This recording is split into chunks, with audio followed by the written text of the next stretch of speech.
Welcome, welcome. Gosh, it has been forever since I have been on live. I've been focused on so many things. So, gosh, it's good to be back. Right, today I wanted to focus on a conversation that I've been having with lots of people, which is all about what do you do with high performers who have no interest in progressing their career into leadership. They have no aspiration to be doing any of that. So I would love to know, is this something that you've encountered as a leader or maybe in your peers, with your peers? I'm just going to disappear that banner so that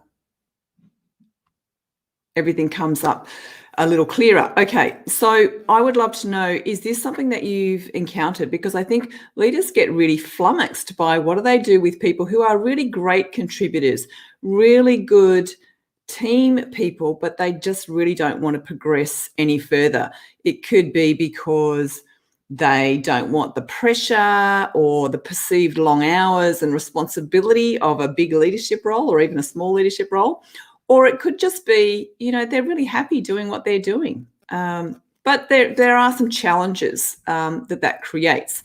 Now, I'm just going to check. I can see some comments coming through. Vanessa, okay.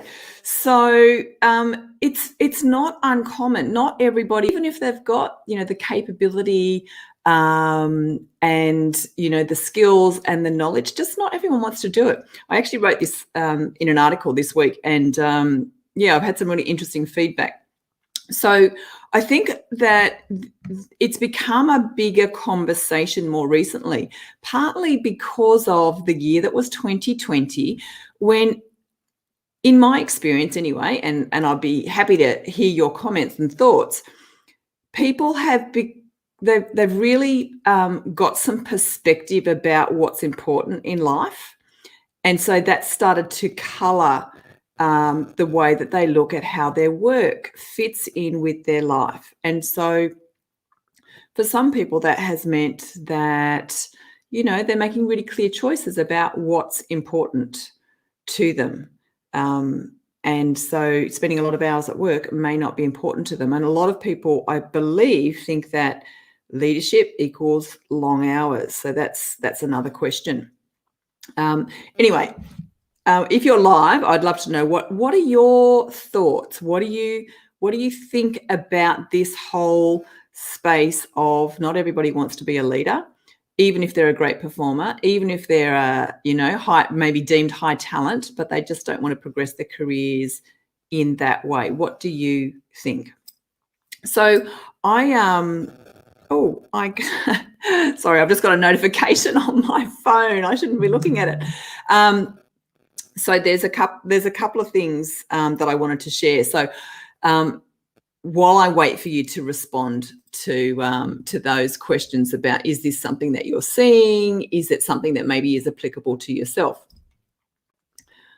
I am going to make a really consistent effort to be on LinkedIn Live, and I'm also starting up Clubhouse chats on a Friday morning. It's all going to be around the same topic. Of course, LinkedIn Live is a little less conversational, and so I'll be doing a little bit more of a here are my thoughts but answering questions. But on Clubhouse, of course, we can have the conversation. And so if it's of interest to you, jump on Clubhouse. I'll be there on Friday morning at 7:30 to talk about this exact same topic, which is all about, my top performer doesn't want to be a leader. Okay. So I can see, okay. So Vanessa says triple career path, more than one way to go to progress. I agree. And Helen, at different times and stages, people and leadership roles suit or they fit and sometimes they don't. I think it is okay. I think there's lots of opportunity here. I still remember in my own corporate career, I remember someone saying to me like, well, you just have to be a leader, don't you? I mean, Stacey, you wouldn't ever consider not being a leader, would you? And at the time, I probably wouldn't have, but I just remember that conversation really markedly because I knew that there was people in my team who didn't have that aspiration. It didn't make them any less in terms of their team contribution, because they were amazing. They had incredible knowledge and subject matter expertise, and they were great participants and that sort of thing. They just didn't really want to lead, which is completely fine, because we all have different strengths. And I think allowing that to be okay is a really powerful thing to do. And one of the things that I've always sort of tried to champion in my own organisations that I've worked in is that there needs to be a variety of career paths that offer progression, but it's not always about progression to leadership. There should be progression in terms of domains and areas of expertise. People can be a thought leader in a domain without having to lead people, and I think that we should foster that, because that just gives us so much more incredible opportunity to leverage, and strength and knowledge to leverage in different ways. And I think the other thing to recognize, of course, is that we want to bring out the best in our leaders so that they know how to leverage that, how to actually tap into that incredible, potential and opportunity. Anyway, going back to the article that I wrote, it reminded me, and I actually included it in the article, when I did my story coaching certification a few years ago, we had to go and research a story that kind of resonated with us. And I did some research, and I wrote a story about a man called Patrick McCarthy, and he worked for Nordstrom's back in the 70s. And what was really interesting about this story is that he was, ultimately in his career, he was like a gun salesman in the men's clothing wear department, clotheswear department. And so, of course, because he was like the best salesman, he got promoted to sales manager, or department manager, I think it was called. And he really didn't like it. And so after 18 months, he asked if he could be demoted back down to being a salesperson, because it was considered a demotion. If you're not the leader, then you get demoted. You're at a lower level. And hey, Sabit, good to see you here. And so he chose that. And what I think is remarkable is that it was okay in that organisation for him to actually choose to not be the department head, even though he was obviously very good at what he did. He didn't want to be a leader. It didn't bring him joy. He wasn't great at it. And so the rest is history. And so for anyone who has read the book, The Nordstrom Way, which is all about their customer service ethos and how to sell in that context, Patrick was one of the authors of that book. So he went on to have an incredibly successful career as a specialist salesperson. He was the first person to sell, $1 million worth of product in that organization. And he was the top salesman 15 out of 30 years, which is phenomenal, because he was playing in his space. And I think that when leaders are faced with people who don't want to progress their career through the leadership pathway, we need to look at what are the other opportunities. Don't just go, oh, well, that person, isn't worthy of my time, or I'm not going to invest in their development, or any of those sorts of things. Those people have tremendous capability and capacity and knowledge and ideas and initiative. They just don't really have an aspiration to lead other people, and that is totally fine. So I wanted to share with you just one way of looking at this. I think it is important to recognise, because I'll give you a particular example. I have been speaking with someone who has what they perceive as a problem. They've got a person in their department who's been with the organisation quite a while. They are a frontline leader, and they have no aspiration to progress any further. They're very happy. They're good at what they do. But they don't want to progress further. Now, the challenge, of course, is that there are lots of people who now report to this person who would like to become leaders at some point in their career. And so the way that the senior leader is looking at this at the moment is that that person is a blocker. That frontline leader is a blocker, and in the way, like they're a bottleneck to stopping all of these other people who currently report to them from progressing their career. Well, I don't think that's the way to look at it, because the way that I would look at it is how great to have someone who is so great in that role as a frontline leader to model that leadership, to educate and grow those other future leaders so that they can then progress. And don't look at it as a blocker. All of those people can become this person's 2IC, and when the right opportunity comes along, they can take it. And so it's really about how do I leverage that, rather than how do I just get it out the way because it's a problem. It's not a problem, it's an opportunity. So let me just share with you one of the ways that I believe you can really get access to the incredible resources that these people bring. They don't want to be leaders, that's okay. Let's find all of the other opportunities and ways that they can be part of your team or the broader team. So let me just share.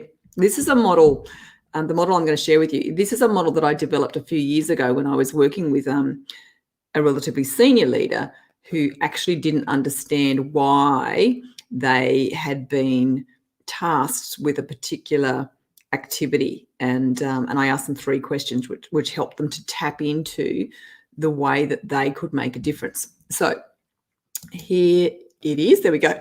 Okay, the know, love, contribute model. So really asking, it's very simple, as all of my stuff is. That I take these big ideas and I make them simple. I'm just going to read this comment actually. Helen, I agree. Scientists, clinicians, lots of those academics often, they're incredible in the fields that they are in, but they make reluctant people leaders because that's not really what they love. So I think that this is such a great example where people have an incredible and tremendous contribution to make, but they really don't want to be the people leader. Hey, Bassett, I can see you there as well. So welcome. So how do we tap into and give these people the opportunity to optimize the way that they can be part of your team or part of your organization without taking on a formal people leadership role as a career progression? There are 3 key questions to help them to tap into that. The first one is, what do you know? So all the things that they know, their experiences, their skills, their subject matter knowledge, the wisdom of all of their life experience, everything they have, everything that they know, that's one great dimension that they bring. And then we ask them another really simple question, which is, what do they love?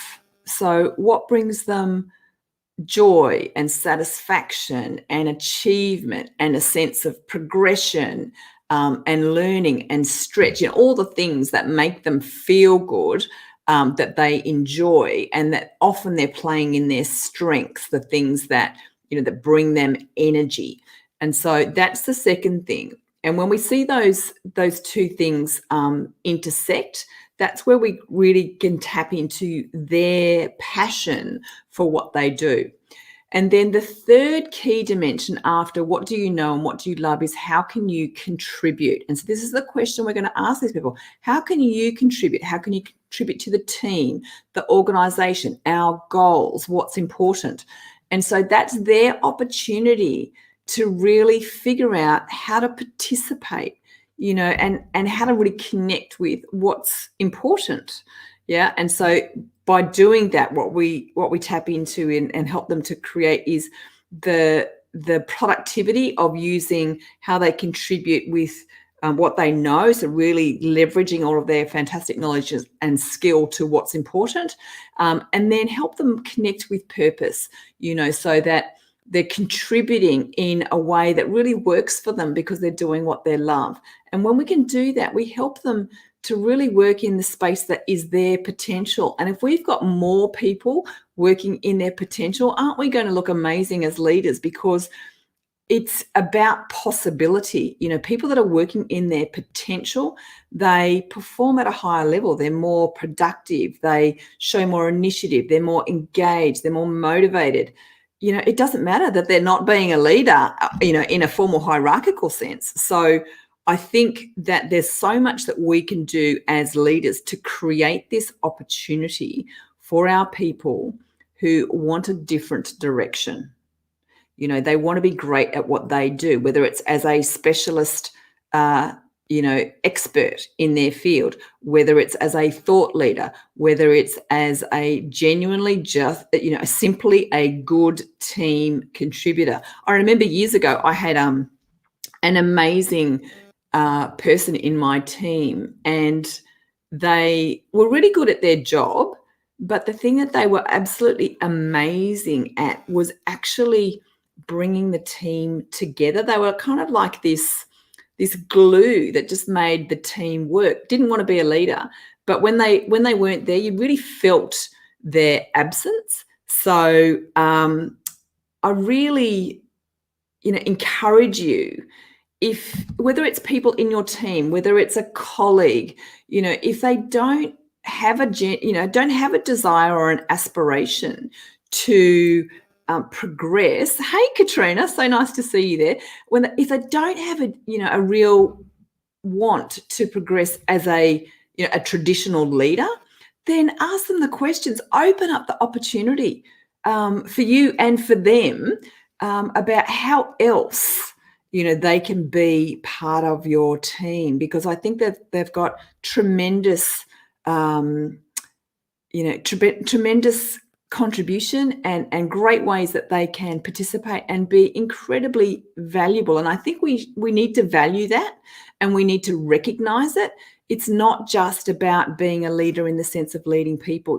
Personal leadership and how I show up and perform and contribute every day is absolutely vital. And if all of our team were showing up personally and leading at a personal level, first lead yourself, then I think the team as a whole is going to benefit tremendously from that. So it's your job as a leader to tap into that, and I hope that this model gives you a really simple way of doing that. So I would love to know, for you, is this something that you're seeing, or have you noticed, and is it more or less than perhaps pre-2020? I think, again, 2020 has really kind of thrown things into the light, or shined a light on a lot of things. A lot of people were on the treadmill.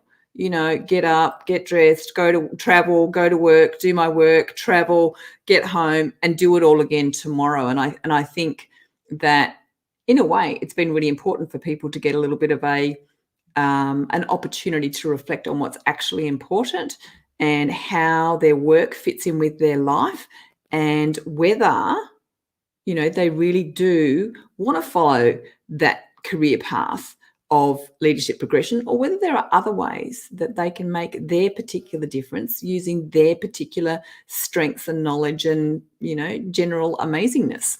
So I think I'm going to wrap it up there. I'm going to try and keep my LinkedIn Live sessions actually fairly short. I know it's not necessarily the traditional way, but I feel like, we're in business and we don't necessarily have hours and hours and hours of time to be spending, listening to me or others. So I've popped into the post details of where you can grab the article on this topic about, my top performer doesn't want to be a leader. What now? And that's got all the details of the model and everything else in there.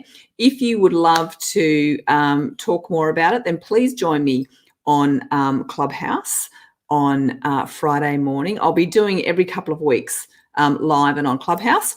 And if you've got any questions, just pop them into the comments, and I'll be checking those over the next kind of 24 hours or so, just to see what questions, what's resonated. I'd love to hear your thoughts and to understand a little bit more from your perspective. Is this something that you're seeing, and how are you handling it at the moment?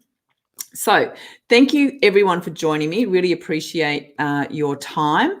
And I'd love to hear your thoughts because I think, it's an important topic, and we need to be having these conversations so that we can find strategies and ways to operate both as leaders, but also to support all of our people so that they feel supported and valued and recognised, and they can make their particular difference.